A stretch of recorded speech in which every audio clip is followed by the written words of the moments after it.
had a really close mech game that at least pushed Serral to his limits once or twice. So, oh yeah, I feel like I remember that. Right? Yeah, it might have been Battle Mech, but anyways, I feel like I remember that. So I don't want to entirely count out MarineLorD, but it's just one of those things. When Serral's on, he's on. He's really on. He 8 zeros, round robin. Like, it's still a safe bet to say 2-0. All right, well, we're going to be starting down here in the bottom left-hand corner of the map, top of the blue Zerg player from Team ENCE. It is Serral.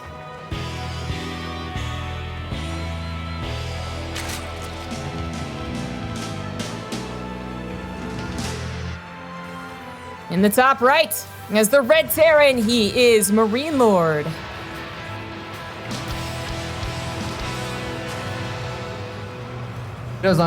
When we inevitably end up having a game where players realize like 6 seconds in that the wrong race was picked, I really hope that our production team, who's been doing a phenomenal job this whole week, has like a womp, womp, womp, womp thing that they can use, sound effect, for when we realize we actually just have to remake the game. No, see, that was TSL. You missed the boat. TSL had a womp, womp, womp effect, but I don't think, very proper, very professional DreamHack Summer will have the same effect. That's true. I guess, is there a womp, womp, womp sound effect in like Tony Hawk Pro Skater games? I don't think so. What's really sad about Goblin and Rainer being born in the 2000s is that I think they came in at probably the when Tony Hawk games are getting worse and worse. So yeah, maybe they know what we're talking about, but they started to get kind of bad. Tony Hawk, he's that video game character, right? I'm like, no. Oh my god, they probably think that. Like those people who think Zelda is Link. Oh my god. All right, anyways. Bad at first. Man, MarineLorD's super chatty today. First he's calling him a patch Zerg. Now he's like, wow, you're going for a hatch first. So proud of you. So how would you like to see MarineLorD approach this series? I'm curious. Mech. Yeah. Okay. Yeah. That's my answer, mech.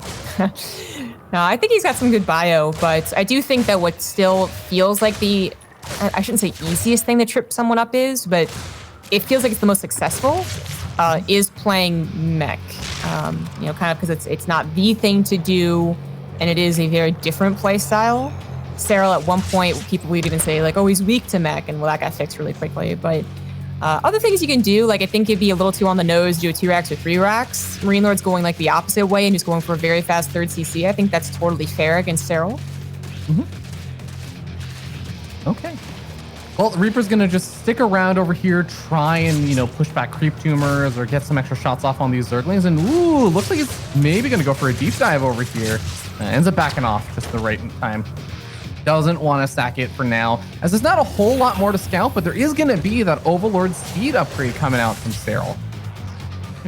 Maybe once again, just playing into like, well, I'm pretty sure I'm going to win in a macro game, so let's play it really safe. The fast Overlord speed still doesn't come out fast enough to be like, oh, they're going 3rd CC, let's all in. Like, you literally have to have an Overlord where they place the 3rd CC to really, change your build order. But it does tell him, like, okay, I can probably grab a 4th at exactly the time that I want. I can actually drone, only get so many lings. Because he'll also be able to see how many Hellions are produced with this, Pervert Killer Overlord. But you know what? You actually can't. I take that back. There is just enough space. Well, it's the Speed Overlord, so maybe it'll eventually see. Oh, and a Fusion Core. BC into mech. That's what I'm talking about, especially on Ice and Chrome, where we did have Special do some good work on this map in GSL. Oh, yeah, definitely showcasing how strong that can be. Overlord does pop in over here behind that main base mineral line, is going to spot out that Fusion Core. There are 2 Overlords over here. I actually wonder, is that Overlord going to just be stuck there for a bit? I think so, maybe. Well, it's regen, so yeah. Zerg continues to be overpowered by successfully escaping. Fantastic. That's a pretty important scout. I think that would actually really alert him to make sure he's paying attention to if it's mech or not, and it's definitely mech. So when you see this as a Zerg player, my understanding is usually there's a few different ways like the battlecruiser openings can play out, right? It's not just, every single time you see a Fusion Core is like, I know exactly how the next 6 minutes of this game is going to progress. It's about how many battlecruisers they additionally make, what the supporting units are, all that kind of stuff, right?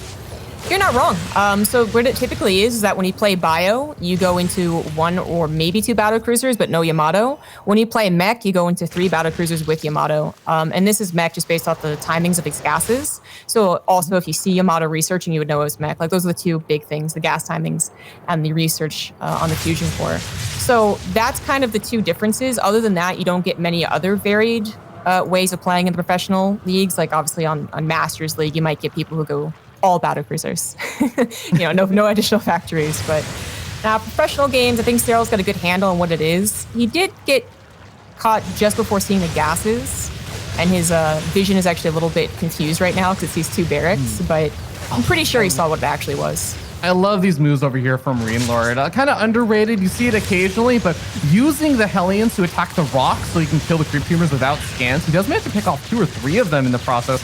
Battlecruiser ends up morphing on or teleporting on in and is going to be able to kill off a few of these queens potentially over here. Softens up a few of them, but that is a lot of queen DPS. So Battlecruiser will have to start backing off, especially since there's so much creep. Yeah, I gotta be a little scared of how much creep there is. Those queens can actually chase, but hey, they do have 1 less range. Yeah, Dragon. So. That's true. It will make all the difference here. Roach counterattack actually catches the Hellion somewhat off guard. He does decide to push forward a little bit further. I think the Hellion should be able to handle that, right? Not as well as they want to, though. that is true. Yeah. Oh my God. The Battlecruiser is going to come in here and try and save the day. You really don't want to lose these Hellions just because they are going to be what limited map control you have alongside a Battlecruiser. And the thing is that MarineLorD knows how well he was scouted, so he probably knows there's a Spire. So he can't really be aggressive with his Battlecruisers. Where does that leave him? He can be kind of aggressive with his Hellions. And even then, that's kind of difficult to do. So now he's going to just try and focus on the defense, try and get these double armories up and researching. It's actually not straight into Corruptors. Okay, so Serral's being a little tricky. I mean, Sue did play a lot of Mutas versus Special in the GSL game, but yeah, you can't really take down 2 or 3 Battlecruisers with Mutas too successfully, but you can even circumvent the Battlecruisers, right? Because they're probably not going to have missile turrets, although in this case, he does have missile turrets. Ooh. Okay. Yeah, it definitely makes a lot of sense. The Mutas do not fare too well usually versus Battlecruisers in a head-on fight just because the Battlecruisers actually have a lot of armor, and that reduces the damage not only from the Mutalisk initial attack, but even the Glaive Worm bouncers have a lot of reduced DPS there. So we'll see where exactly Serral decides to use those Mutas, and right now it's just counterattacking. The Battlecruisers totally out of position. Hellions absolutely useless, and Zombie Grub is just missile turrets and 3 Marines here to deal with the Mutas. I think that's exactly what Serral was looking for. The missile turrets were placed offensively against Corruptors, trying to snipe buildings or trying to run into his 3rd base. They weren't really placed as fear of Mutas. So the Mutas come in, do their damage. The Battlecruisers should be taken care of by the Queens. Or maybe not. Like, there's really actually not a whole lot of Queens left. They did not really do as well as they were hoping, so Serral is forced to turn back. It's actually a pretty even trade so far. Yeah, but the Mutas are, like you said, now turning back. The Battlecruisers are trying to teleport out. Ooh, I'm a little bit worried about this last one. It does manage to make it out in time. 11 drones go down, and at the end of the day, even worker counts, it looks like Serral still wants to continue that aggression, though. He's definitely... He's got the potential to do so. You know, like, worst case scenario, you could probably still escape, as only Hellions can really chase him down. So he's building up quite a big army, but he still has so many upgrades to wait for. +1 flyer attack just finishing. 1-1 not quite done. Baneling Nest not even finished. So it is going to be an awkward-looking attack that I don't actually think Serral will successfully bust. I think he's going to look at this and be like, okay, I can't do very much. Let's just focus on the harassment, which is exactly what he's doing. Mutas can take down the missile turrets for the Corruptors, and then the Corruptors can actually do something to these buildings, but it looks like they're just guarding against the Battlecruisers. Oh man, it's also really unfortunate for MarineLorD right now that the Thors were so far down on the south side over by that 3rd base, so they finally make their way over to the main, are going to be able to push back those Mutas and Corruptors, and hey, end up seeing the Hellion harass coming on in. Blue Flame is not quite done, so it's not going to roast into those drones quite as quickly, but this is still some solid damage. Yeah, this is, I think we all were like, oh my god, is Serral just going to bop him with the Mutas? Like, oh no. No, this is actually, I think, a okay game for MarineLorD. The next test is absolutely going to be getting to that 4th base. Ice and Crow might be one of our larger maps. It might have, easy enough 4 bases, but it's not the easiest. And situation is a little bit different than maybe regular mech versus Zerg because of you know, the flying units that are actually in play. You know, the Muta is kind of changing how the momentum goes. Okay, well, there's that fourth base trying to be established right now, as you were talking about. The Mutas are still just continuing to get more chip damage done, sniping off gas geysers for a player that's trying to go for mech. I mean, you can see the impact this has already had, as MarineLorD is floating 2K minerals, really lacking that gas. Just really needs more gas to keep up with his mech production. He did go up to 8 factories, as you usually should when you're prepared to take a fourth base. You can afford it on 3 bases, but only for so long, which is exactly the problem that we're talking about here. So he really wants to get this up. I said it was the next test. It looks like he has enough supply to go ahead and get it on location and still safe. Yeah, there's no other army coming forward here. So that's the good news for MarineLorD. The next test after this, actually pushing. This is when Serral thinks that he has like a decent enough time. He's got that map on his side as well. He is trying to go up to Hive, but it only just started. We are still talking about a maxed out lair-based army. All right, the 3 battlecruisers making their way down to that south base at the same time that Serral decides to run in with the Lings, Banelings, Roaches, and Ravagers. It's a very well-fortified position, though, and the Planetary Fortress is also getting on the verge of completing. It doesn't seem like Serral's going to get a whole lot done on this side, but the Mutas do catch the battlecruisers, snipes off one of them before it teleports out successfully, and only a few drones actually roasted there. Yeah, it was a little bit of a surprising push into the fourth base, but he might be thinking that his economy's so great he can kind of trade like he just did. And it was nice that he grabbed a battlecruiser because MarineLorD was a little distracted. Hellions did not get a chance to barbecue any drones. They actually weren't being paid attention to. Unfortunately, they might have gotten something, but oh well. This is MarineLorD still keeping tabs on how many bases his opponent has. You know, he knows there's bottom right and top left. Could still be 2 points of pressure, not a whole lot of spine crawlers. But I think he's just focusing on building up that main attack force and really looking for a push. He's actually already adding on command centers and Liberator range. So I think he really is just like the best late game mech army possible. No, 150 pushes, 2 pushes. No. Like real late game.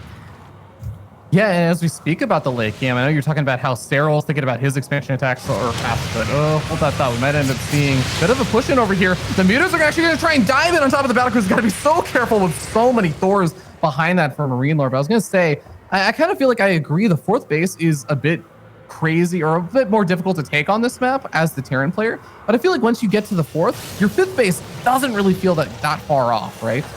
Well, we're talking about you're maxed out at that point too, right? Where the fourth base is maybe not quite maxed out. So you should have enough units that can cover each other to, grab that fifth base. It'll get more difficult if Serral continues playing a style that is like bop left to right, left to right, left to right. But if he continues with that style, then he's just like going with a style that gets worse in a straight up fight, right? So he does have to eventually move on to what is the ultimate Zerg army here, where we see it researching right now. Broodlords, Greater Spire on the way with upgrades for the Broodlords as well as Neural Parasite. It is really key that he's getting that. He knows where this game is eventually going to go. It's not going to end anytime soon, and he's preparing for it. Absolutely. Already got the Pathogen Glands upgrade as well, so super prepared for that. Oh, the Mutas are going to start losing a lot more of their lives over here, but I think it is at that point where Serral was already building up that bank and getting ready to replace these Mutas, like you were saying. We can check the income graph, actually, and see that, like, the spikes are just severely in favor of Serral. Wow. If you guys thought mules were good. Yeah, exactly. But then if we check the army size, for instance, we can see that MarineLorD's army is actually getting a lot better. So the eventual 3-3 push that you just might, I think you eventually have to do as the Terran, that's what really gets scary. MarineLorD taking some intel here with the double scans. I guess he's trying to see if Broodlords are already on the way. He sees a Greater Spire is already done, so he knows that is a possible tech transition. But with the Thor amount that he has, I think he feels safe against the initial Broodlord count when it comes. And he still has a very nice tank count to defend this fifth. Even getting some of those missile turrets set up over here to just help make sure that those Mutas can't dive in and start sniping stuff off if the Thors aren't around. Going to be helpful in just making sure that any of those Corruptors can't dive forward on the command center. Really, really like this extremely defensive set from MarineLorD and just the really good placement of buildings to try and make it more difficult for Serral to actually get a whole lot done. Ooh, MarineLorD is actually doing something so cool. Cool points to MarineLorD. And that's going for bio upgrades. Funnily enough, he's getting a third engineering bay. I don't know about that, but because he's going to lose. He might need him. There you go. He's smart. But still, that could eventually go into Ghost. I don't think we'll see a bio transition, but I think we might see a Ghost Academy when he pushes this back. which I believe he absolutely will. It's just a matter of how much damage we take. Yeah, Serral, of course, is going to be pushing more of MarineLorD's army back and sniping off engineering base and stuff, but this is ultimately going to get thwarted eventually. So MarineLorD does finally push back the ground force there. Serral is replacing it with a lot of Zergling supply. So do those just go into Banelings? Huh. Yeah, I guess. I mean, I would assume so. Lanes typically don't do too well. Yeah. Blue Flame's a little too good. To talk about the upgrades real quick, MarineLorD is completely maxed out in his upgrades. Those Thors are quite scary. He even has the building armor done. So, I mean, maybe his plan was to go into those ghosts. Maybe it's been held off. I don't know. Maybe he just was like, I'm maxed. I can do whatever I want. But no replacement of the 1-1. Serral is still working on his upgrades too, but they're not quite finished. So these Thors, like, they're actually pretty good. As the Banelings roll in, it's like watching them up against Archons. Like, yeah, technically they work, but not that well. Yeah, if you have enough Banelings, then Thors can't really run from them. But unfortunately, it seemed like Serral just didn't have that many Banelings. So, yeah, snipes off a tank and maybe softens up some of the Thors, but those are actually going to get repaired up because MarineLorD is being on point. I do think it's a little bit scary right now for MarineLorD that all of the frontal walls of the engineering bays and the command centers and the rocks have all been knocked down on the right-hand side, which I think it makes sense why Serral is hammering that side so much right now. And it's an orbital as well, right? So it is going to be the easiest spot to continue running into, but MarineLorD's not even worried so much about, like, he would still want the gas from there, absolutely. Like, he's still not on a very comfortable bank, but it's never going to be a point where it actually leads into a break. You know, MarineLorD will always hold. Serral just wants to continue trading with these Thors as best he can with the amount of minerals and gas that he has. But every time it feels like it is getting a little bit worse, right? Am I the only one seeing that? I'm 100% with you, and I think the units lost tab actually even tells a little bit of that tale where Serral is trading less efficiently. And I feel like all of these trades, I mean, he's going to be able to get a couple of Thors here and there now. So that's a little bit better. But I mean, Serral, even just there, he sniped off maybe like 1,000 or 2,000 worth of resources there for MarineLorD, and he lost 3,000 to 4,000. Like, I'm totally in agreement. I think that he's just trying to out macro MarineLorD. Which can work until suddenly it doesn't, you know, until suddenly you rematch for the 50th time and you're like, oh no, I don't have a bank. We're not there yet at all. Serral still feels very comfortable. No harassment whatsoever. Very difficult to get Hellings on the other side of the map at this point with the creep spread as it is. You could try some Liberator harassment, but then the Liberators aren't back at home to help defend. Serral has continued upgrading really well. If he does make Broodlords, they're going to be quite well upgraded. +2 air and +3 melee on the ground. He's actually going into Ultralisks though, which is just always like, it feels like a bit of a meme versus like game mech, but I think what they can do is that if those Thors are chasing, like we just saw, and then suddenly Ultras come in, the Thors are like, wait, what? And they get surrounded. That's maybe where they can be effective. Yeah. Zombie Grub, there's an old saying about Ultras from Wings of Liberty. You either win the game with the Ultras or you throw the game with the Ultras. Yeah, they can be quite the money sink. They are fully upgraded as far as the chitinous plating and the movement buff. The entire army moves forward. Now realizing the Zerg army is ready to pounce Blinding Cloud on top of a lot of those Thors. The Liberators are doing good work, however, to those heroes were probably secret MVPs, but MarineLorD, even without those Liberators, had pulled back into a lot of tanks. His supply is still looking quite good. Really tough position for Serral to try and break into all of that right there. So MarineLorD is going to be pretty happy with how those trades went. Serral remaxes the supply, and he is doubling down on the Ultras. Still got some of those Corruptors out, but now that he's remaxed entirely with those Corruptors, it's not going to be brutal. I am really curious about this decision. Yeah. To be clear, Broodlords are not what they once were. Someone's coming back here from 3-4 years ago. Oh no, they're much worse, in fact. But they still do well when complemented. And that's why I brought up the Infestors, way back when. So I am still surprised he's not trying to push that, and he's still trying to push Ultras. And when I look at this map, I'm like, it's not like some other maps where the further you go out, the more open space there is. Like, Ice and Chrome still has a lot of, chokes and up and down pathways, So I really wonder if Ultras are going to do what Serral hopes they'll do. I'm curious. I want to see how this goes. Okay, well, he's going to come in mostly just from one side. He had a little army on the south side that's moving around, but it looks like he's maybe mistimed that a little bit. So now the Ultras come back in around. We're going to have a 3 Ultra run by. I'm starting to feel like this is maybe not intentional. It was a very deliberate attack move, though. I think he was hoping to catch more units off guard. He knew about the planetary there, but maybe hoping to find like 5 tanks in a clump or something. Like, it was a little weird. So I think to me, with the style that Serral's playing, unless he finds that these ultras are really somehow just going to be able to break through this massive choke point that MarineLorD has set up in the planetary fortresses and the liberators, and hey, I mean, he's making a little bit of progress over here. I feel like Serral has to be able to shut down this newest mining base, because the big advantage he's had is that he can just have way more resources thrown at his opponent, and it's okay because he has more bases. But if MarineLorD is able to continue replenishing his bank and not losing units quickly, that's where Serral's game plan starts falling apart.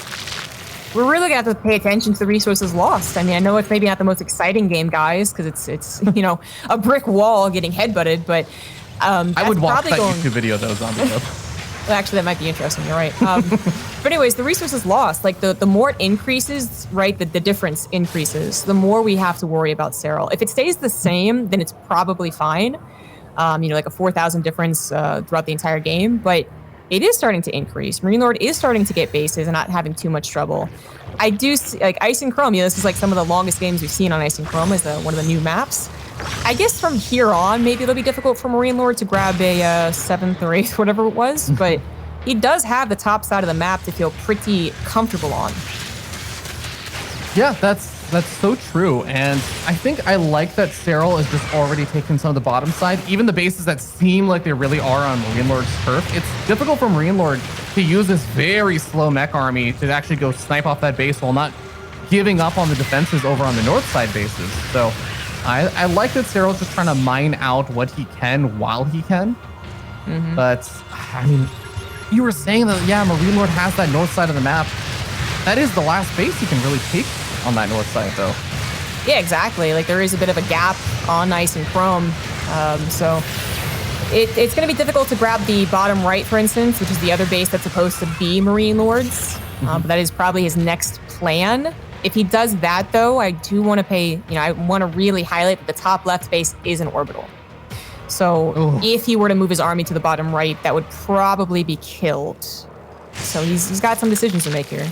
I would not mind if he just took one of those command centers that he's been making and turned it into a planetary in front of that orbital. Like, that's such a key place to make sure that, like, if I need to buy an extra 7 or 8 seconds of time to get in position. Oh, hold that thought. We have some neural parasites going off on the siege tanks, doing a lot of damage over here to MarineLorD's army. The corrosive biles also do land, but unfortunately for Serral, that ground army just does not stand par to par with Thor's siege tanks and Hellbats. The most damage was the corrosive bile, actually. The tanks could have, but MarineLorD is very quick, and that's also where the Liberators are supposed to help out. You scan them, either the tanks or other tanks are available, or the Liberators do their job, and they absolutely did. So really, it was just him being clumped up against the corrosive biles that even made that look okay. And otherwise, it just felt like a big waste of resources, as Serral is, of course, always going to keep a max supply, at least for the next 10 or so minutes.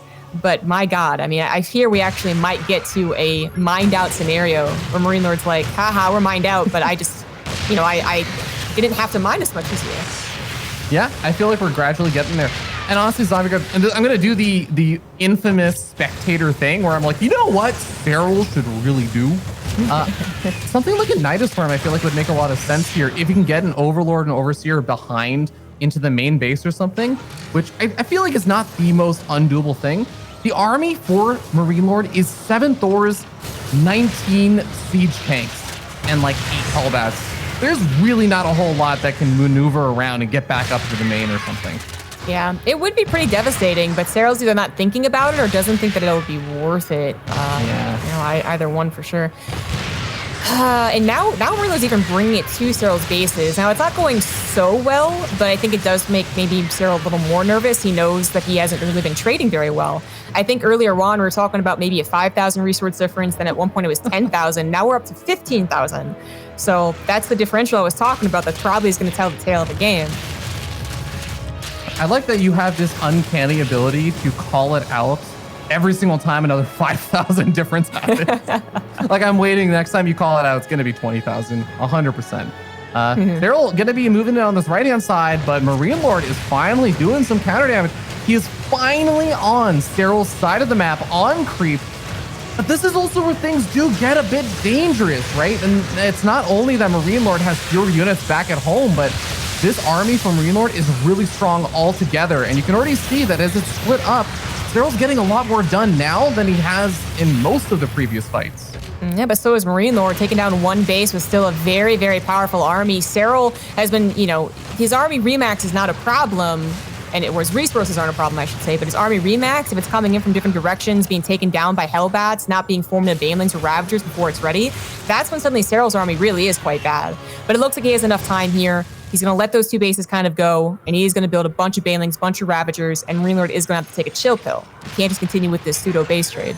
I'm with you on that, Zombie Girl, but I don't think that MarineLorD is. He's continuing to push forward into, I mean, honestly, an empty base that's only really being used for larva right now. He does have the Liberators sieged up. He does have the siege tanks mostly sieged up. But I'm really afraid. This is how I feel like MarineLorD could lose this game, is if he sticks around here for too long, Serral gets up that big army and just says, well, you don't get to leave now. He's in a pretty good spot, though. I mean, those are two chokes. He's trying to get a planetary behind this as well. Oh, Serral's moving in. Yeah, there's the trigger being pulled. The Liberators are going to try and help out. The Corruptors are trying to take them out as fast as they can. Actually, Serral's army just moves through the Liberators, more so than they're taken out.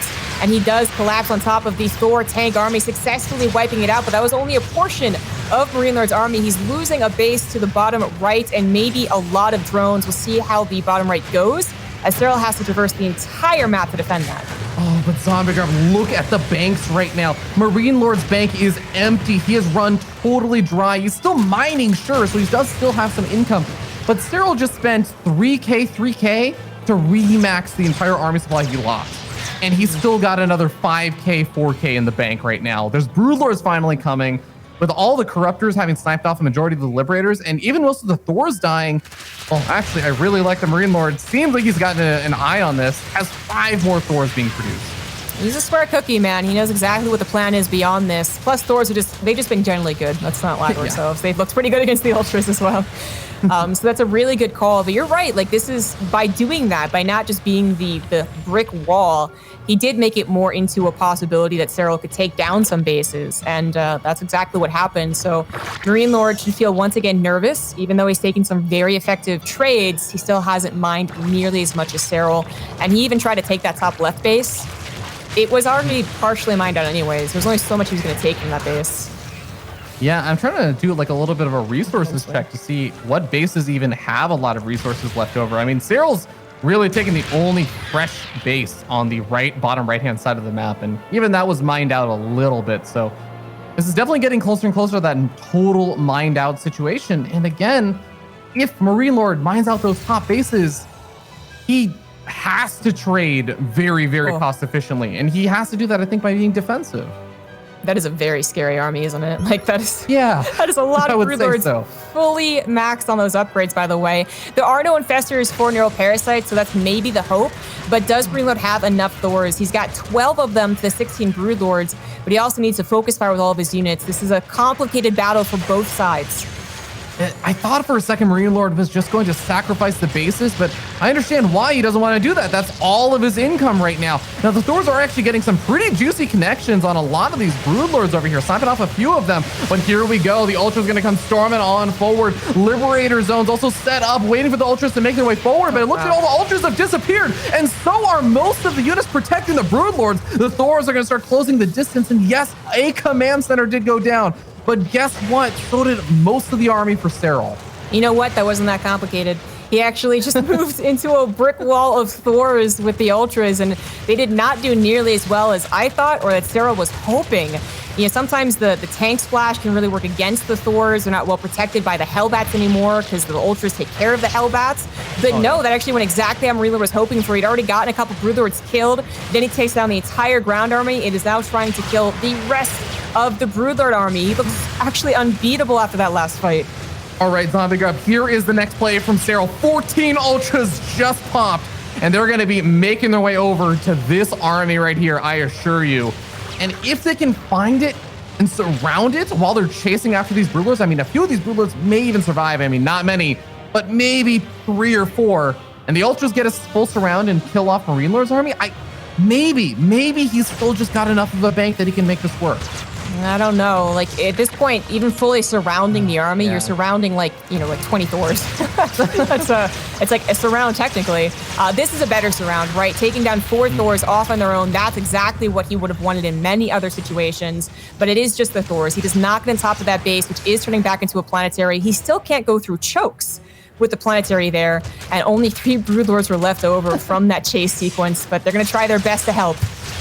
Okay, well, they're actually going to shut down some of the gas mining from one of those very important bases, although, funny enough, MarineLorD does not need gas right now. He needs minerals. He's got a 2K gas bank and not a whole lot of minerals. And, that's actually a bit painful, Zombie Grub, because there are far fewer minerals left on the map than there is gas, I think. There's just not much left on this map, dude. Yeah. Like end sentence, right? This is so funny. Like, I do love that Serral is going back to Infestors. I think it's not that he forgot that Infestors can be good in those Brute Lord situations with Neural Parasite. I do think there's something to be said about how effective Liberators are against them, though. And maybe he just thought that he didn't need it or that it wouldn't help. But I want to see him try it with Infestors, absolutely. I just don't think he can actually get back to a Brood Lord army. We are no longer talking about a 9,000, 8,000 bank. So now his Neural Parasites will just be to help his Ultralist army, and I wonder how effective that's going to be. I want to know, 2 Vikings just killed pretty much every single one of the Broodlords up in the top left. As MarineLorD makes his push up, there's the final Broodlord going down. So this is the focus battle right here. This might actually be the game deciding one. They all just come in from 2 different sides. Bailing's also rolling in from the back. It is a massive surround over here from Serral, and the Thors are starting to fall. The Liberators weren't here in time to help out versus the Ultras, and that is a full cleanup. Zombie Grub, even with everything there for MarineLorD, he doesn't have the bank anymore to reproduce that army that he just lost. It was very important that nothing to take down those Infestors. Like, I highlighted it like 16 minutes ago, and we finally saw how successful they can be, either with Broodlords or in that case with Ultras. Plus getting the absolute full surround as MarineLorD actually pushed up that ramp was a big deal, but no tanks, no Liberators means the Infestors did their job and really helped out the Ultras, and now a counterattack is underway. Now, Serral needs to not be overzealous. We all know when Ultras are worse, right? And that's when they're attacking into a Terran Sim City. Serral agrees and pulls back, but that means that it will be hard to successfully close out this game as Serral, unless he could get maxed again. I really like that Serral at this point is now actually starting to add on a few more of these Vipers, just because the Vipers are going to be able to throw out Blinding Clouds, or they can also abduct. But I feel like against this army of primarily Thors, Blinding Clouds could be so helpful in just shutting things down. But his base on the right, it is not going to get up, and Serral really just has the mining from the top left. That's pretty much all he's relying on now. The bank is gone. That's a very good point. I mean, 40 army supply difference, but whose army is really better? If everything is set up perfectly, whose army is better? I think there's some debate about that. I think what's going to really affect this game, though, is whose army is set up. Who has the ability to pull the trigger when they realize someone is caught off guard, and that usually goes to the Zerg. So Serral is setting up. He's got Infestors coming from the backside. It's going to be very tricky. Only a single Liberator on the wrong side to deal with the Neural Parasites. This could be brutal. This is going to be brutal, 100%. Oh man, the scan came down, but the scan came down in the wrong place to see the Infestors coming in for the Neural Parasites on the Thors. There's the GG. And Serral gets taken to the edge there, but he takes the game in the end, 1-0. There was like a game where for a long time, I was fairly confident that Serral was going to be okay, that he had the ultimate decision. He was just waiting for that moment. And that moment seemed to be the Broodlord transition. And then he got bopped, and I was like, oh no, does Serral actually forget how to play this late game? But no, he does not. He absolutely could remax on enough. And I gotta say, the Neural Parasites felt like they were missing for a while. If I had to critique anything, they felt like they were missing, but they came in at the clutch moment. Serral started Neural Parasiting too late. Is he washed up after that game he just won? Yeah. I definitely agree with everything you just said. It got a little scary there, especially after he had the unbelievably scary Broodlord Ultra Baneling Ravager army with even a few Vipers in the mix, and he ended up losing it. But you're right, he had so many banks, and it goes back to what you kept saying over and over and over again. Units lost, units lost tab, where that was the way that MarineLorD is going to bring himself back in. And I think everything started going wrong outside of that one fight we just talked about where MarineLorD was on the defensive, but every single time MarineLorD felt like he was starting to lose his grip on the game was when he moved out. He moved out and would get surrounded. He would get some bases and stuff in exchange, but that's when Serral was able to pounce when you're not behind the protection of planetary fortresses and engineering bays and walls and sensor towers and missile turrets. Like that's where it felt like every single time MarineLorD would take some big hits. Yeah, that's what is probably going to happen, right? And then it's a question of, does he ever have to move out? Like, how good is this map for this style of play? And it turns out Ice and Chrome is only so good, you know? Like, it was pretty good for it, but if that, and this is me also figuring out the map, there's a line basically in the middle of Ice and Chrome that has no bases. So, like, traversing that line, you know, like I'm sure there's like a war term for it, but anyways, like it just no man's land. No man's land. No man's is what I was land. going for. Yeah, that proves most difficult for a slow-moving army, one that's dependent on working with SimCity. And Serral finally got the moments he wanted, but also Narrow Parasite, guys, seriously good. Was there a unit we saw, or that we did not see from Serral? Did he make every single Zerg unit? He made Lings, he made Banelings, he made Mutas, he made Corruptors, he made Ravagers, Roaches. Yeah. He didn't make Hydras and Lurkers, I guess. Oh yeah, there you go. That's an easy one, exactly. He didn't use Microbial Shroud, Sheer Dragon. I think that was just a missed opportunity. You don't even have to research that anymore. Why wouldn't you use it against the Thor Siege Tank Army? Yeah, hold on. I am gonna, like you mentioned though, units not being used. MarineLorD added on those upgrades at one point. They got lost, but still, he added on Ghost Academies at one point too. He never actually used it. I thought we were about to see nukes. I thought we were going to see snipes. I think that really would have helped some of those engagements because Ghost can also sometimes be the thing that deters infestors. Never got to go that far, and I'm a little bummed about that. No nukes. It's the one thing that made the game better. Well, Zombie Guy, we're all moving into game number 2 on Death Aura, so maybe you'll get your wish as we start in the top left-hand side, top of the red Zerg player sitting up 1-0. It is Serral. Next. In the bottom right, as the blue Terran, he is MarineLorD.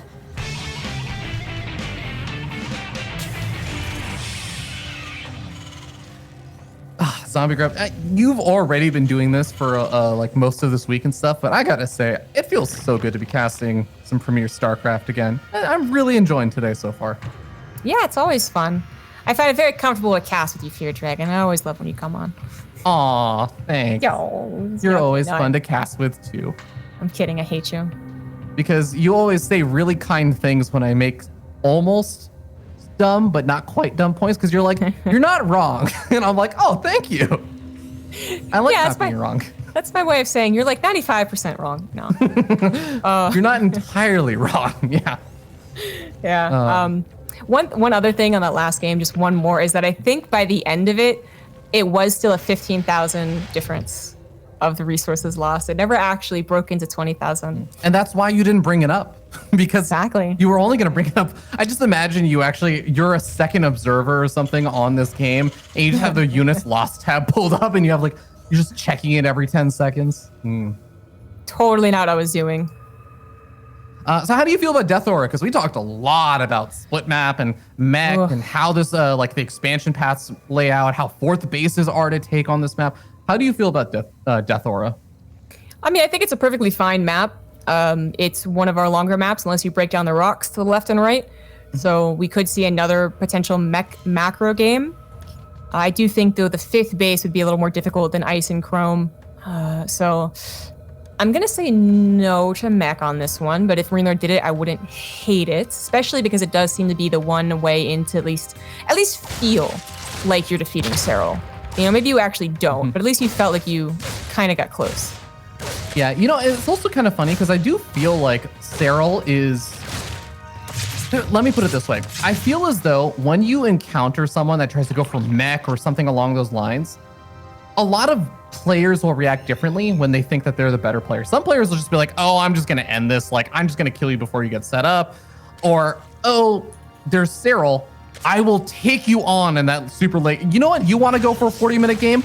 I'll go for the 40-minute game. And Serral just seems like he never really shies away from those kind of situations when his opponent tries to bring him there. Even though I think a lot of other players would be like, oh my God, like I have to play a 35-minute game and overmine and throw army after army after army after you. But Serral just unabashedly will just join into that kind of game.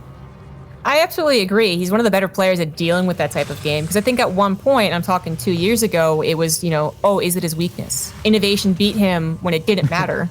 And I am Benavice with that style, and Serral kind of looked a little confuzzled. Then it kind of plagued a few games, more than a few games. Raynor showed some weakness to it as well, some impatience.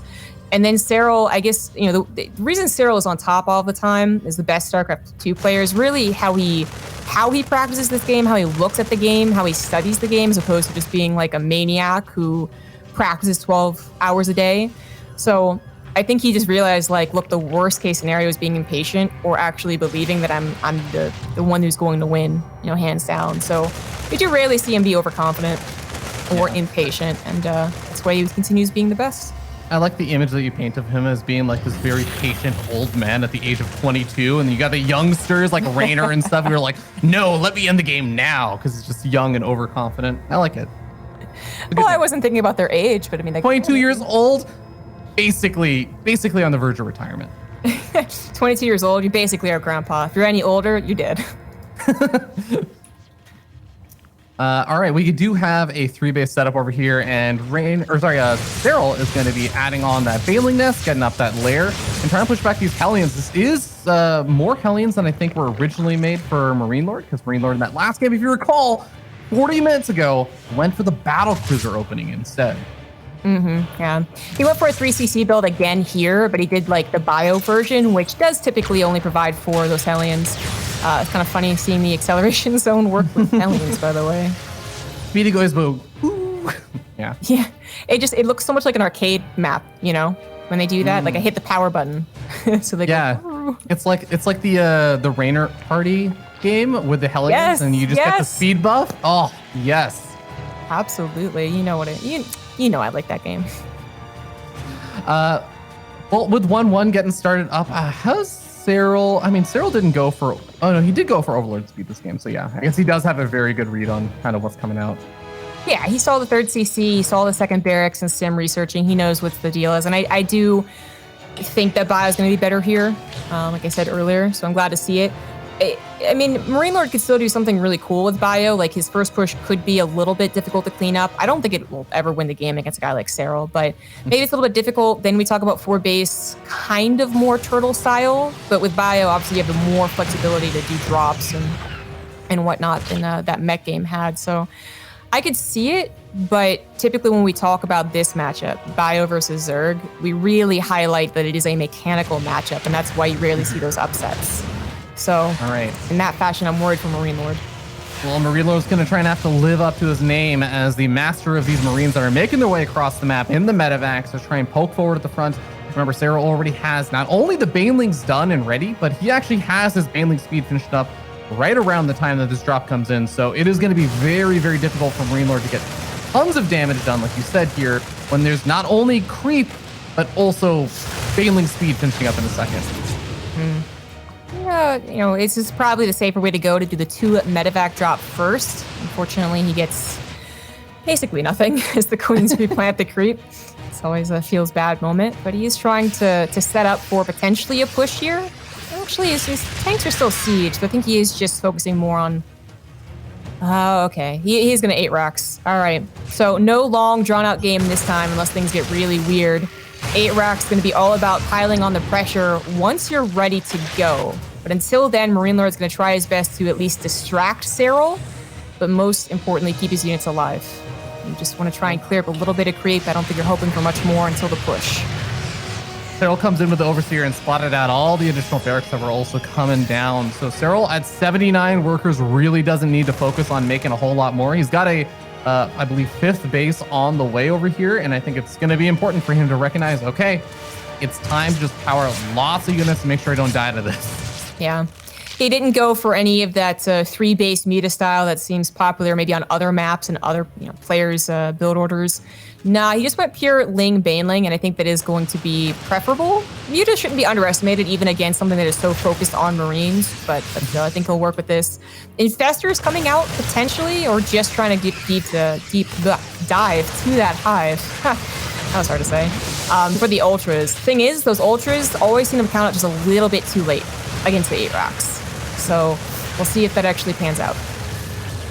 All right, rocks get knocked down over here. MarineLorD starting to push closer and closer to one of those bases, but still got to go up that ramp over there. And trying to clear off the creep first, sieging up those siege tanks from a nice safe spot. And I do want to know, there are two different styles of playing as Terran usually. You do have the people who bunch up their army and then rallied in, and then you have the people who actually just constantly rally their army to the front in that kind of parade push. Looks like so far MarineLorD is playing the safer style. It does not want to just have that parade push going and have a chance of getting caught. So we'll keep an eye out to see if Serral tries to go for counterattacks or anything here. He's got to be very careful when he leapfrogs forward, slowly clearing up the creep. It's like, it's the timer for Serral. He knows it's going to be really hard to defend once they're on top of this choke, but he is setting up what could be a pretty good concave. He's dealt with all of the drops so far, and he is about halfway done with that hive. Still has Ultra's Cavern, and then Chitinous Plating, though. But if he gets to it, he could do really well. Or Vipers, if he needs them. He's actually going to pull the trigger here. That is a lot of units off of creep, but there's also just a lot of Banelings and Sentence. It's not going to be enough. He doesn't want to actually continue going off, and that's probably the best idea. He pulls back with still a decent number of Banelings left over. Yeah, 29 Banelings are still left over, and granted, they are helping to deal with this little drop harassment that's still happening on the north side, but he's got 18 more morphing in, so yeah, Serral looks like he might be in a little bit of trouble over here at this hatchery. He's losing a few drones, and the Marines are picking away some hit points away from it, but Serral is getting ready for a round 2, and it looks like it's going to be a doozy. A lot of the Banelings not really getting the best connections. MarineLorD doing some great splitting there at the last second. Serral waiting for that 2-2 to finish. He wants to keep this hatchery alive, but it looks like it might just go down. No, he's going to go for it just seconds before +2 melee is done, but at least Carapace is. Jump on top of some of these tanks. Lots of Banelings left over, even off of creep. Does MarineLorD have enough to stay in this position? Absolutely not. The entire cascade of Zerg forces forces MarineLorD to pick up and go home. And when you kill the momentum of an 8-Rax, usually you just kill the Terran. And you can see that MarineLorD is trying desperately to get something additional done with this medevac drop, and it's just not happening. Gets pushed back, and that medevac is so low on hit points. Even the spore crawlers are going to be a big threat to it. But behind this, like you said, there's just not a great transition. Serral's going for the 3-3, adding on additional extractors, getting up and ready for the next stage. And MarineLorD is just saying, well, let's try one more time. I got one final push left in me, maybe. Yeah, maybe. Acceleration zones are going to be funny to watch Banelings go through, but Serral's not going to try it. There's one tank also left over. MarineLorD just hoping that he'll run out of Banelings. Is actually usually a lot of the hope of the 8-Rax. But Serral's been pretty good about remaking those. All right, remember, MarineLorD does still have an army supply lead, so he's got to make some magic happen here with those. Cancels a few of the Banelings. That's definitely going to be a nice little victory there. And remember, that hatchery that he was inching toward was lower on hit points, but the siege tank is so far back right now, and he's still waiting for some of the reinforcements to come across the map.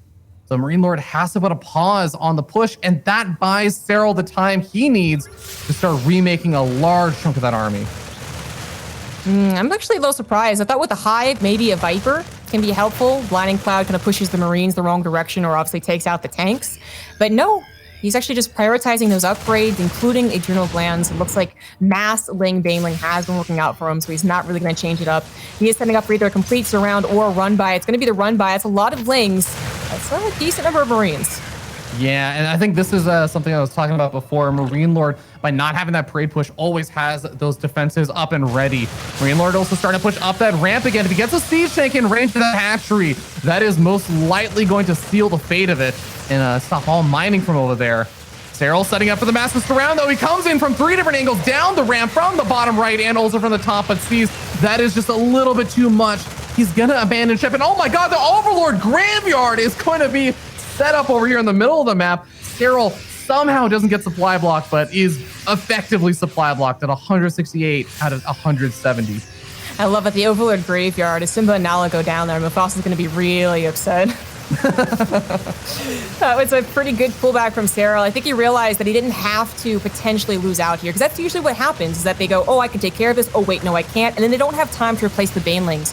So instead he pulls back, gives up that base, and waits for 3-3 in Adrenal Gland. So his army is even better here. MarineLorD, though, I really do feel like he's just got such a big army supply lead. I'm getting really worried for Serral. After losing that base, you lose out on a little bit more of that larva income. Serral keeps poaching forward with these Lings to go for counterattacks, but none of them have ever worked. MarineLorD is now pushing forward into the main base and, you know, threatening a spawning pool, which Serral's already trying to remake right now because he's thinking, oh man, I don't think I'm going to be able to keep this alive. Yeah, this is actually really interesting. Serral not quite able to break MarineLorD's back, is once again dealing with a maxed out army that has +3 attack. There's also a 4th base. It's a bit of a trick. It's the main, but still, we could go into a macro game as MarineLorD captures Serral's half of the map and is moving on into that natural where the Baneling nest is. Oh, Zombie God, I'm getting so worried, but here we go. Serral is going to try and move in from the bottom side. No, he ends up pulling back again. He tries to move in with just a few of the links and the Banelings. He starts storming on forward from the north side as well. He's getting really close. There's no way to split over here anymore, so MarineLorD has to pick up into the medevacs and unload in the main base, and this means that Serral has to run all the way back around. And we might be seeing a little bit of hopscotch over here between the main and that low ground from MarineLorD. He's already getting some damage done. Needs to split up against those Banelings, take some big hits. The Hive is going to stay alive. But MarineLorD is still ahead in supply for now, but for how much longer with this counterattack coming? Uh-oh. There's Banelings included here, so the Marines try and save the day, but they get slaughtered. And then their SCV buddies also get slaughtered. More than 20 SCVs are going to go down here, which takes MarineLorD down to 32 workers. That's probably going to stop the momentum. Maybe the Hive goes down. I don't actually see that Serral doesn't need it so much. The Vipers at this point might actually just be something that, you know, are helpful but not necessary. He does get a lair started pretty quickly, though. He's already kind of revolved around the map as far as the other bases. No cancel on that. That's you know, something. But MarineLorD, he's never going to be able to keep this base mining consistently. Ling Runbys will always be too good against it. Not only that, Zombie Girl, but when you're on 34 workers, you'd normally say, oh, well, it's a Terran player that's close to the point of the game where you'd have like 5 orbital or, you know, 5 command centers or something. Remember, you mentioned that he floated his main orbital over to the 4th base, so he only has 3 orbitals worth of mules. This is not a great spot economically for MarineLorD, where having a low SCV count is just ignorable. And the nice thing about playing Terran, though, is that Marines are 50 minerals. That's true.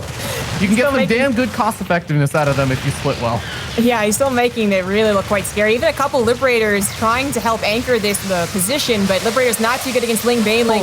Coming in from every different angle. Serral is going to fully clean this up. Parasitic Bomb on the Liberators didn't really get on top of these medevacs, so they're actually what constitutes a decent amount of MarineLorD supply. Don't forget that. But Serral not quite going to be aggressive. Oh, maybe he is. Actually, maybe he thinks that he can do it here. Yeah, we'll see if he ends up overcommitting. The ramp is going to be blocked up by a few Marines. The Banelings trying to make some connections, and they get some okay ones. They soften up a bit of that army for MarineLorD, but ultimately Serral does have to back off and doesn't really end up killing a whole lot of the army.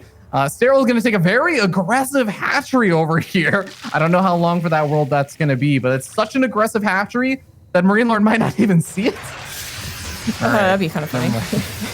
Yeah. Well, we end up seeing another run by counterattack over here on the south side. The Banelings do go after the Marines instead of the SCVs, so Serral doesn't get a whole lot of damage done, and looks like he might have to abandon ship on not only that aggressive hatchery, but even this forward hatchery over here by the rich Vespine gas. And MarineLorD is really making Serral choose difficult decisions. But Serral is trying to play this as calm as possible and just kind of revolves around the other side of the map whenever this happens. So he has taken, what, his original 3rd, was it? Which is still, you know, has some minerals. I'm a little worried right now, though. Serral, I mean, he just tried to go for the Ling counterattack again on the bottom side, but it was too well defended. So now he has a bunch of these Lings that are not actually participating in this fight, and he's losing more and more ground over here. He's going to try and run in with some of the Lings and the Banelings before the backside joins forces, but he does get the surrounding time, cleans up the siege tank, cleans up the Liberator, and forces MarineLorD back again. I would say the one benefit here is that MarineLorD has been safely mining on that south base now for finally more than 60 seconds. Yeah, he always barely had enough to either just completely push back an attack or actually like hold on from a counterattack. So that's actually really quite, maybe a little bit lucky on the timing, but also just really nice of him to do that. Ling's once again going to try, but it might again be that situation where it's just barely enough for MarineLorD to hold on as they both are fully upgraded. Seems to be the case. MarineLorD still needs to worry, you know, probably eventually about going to a, you know, quote unquote 5th. Even though he's been doing a good job bopping Serral's bases, Serral's also been abandoning them without taking the fight first. So it's not like he's like, you know, really down in the dumps resources loss-wise. There's actually nothing here to anchor this push. No tanks, no Liberators. Viper's looking for a good parasitic bomb. A single tank kind of on that high ground, but that is it. MarineLorD just has to hope that his spread's going to be good enough, but it is not. GG.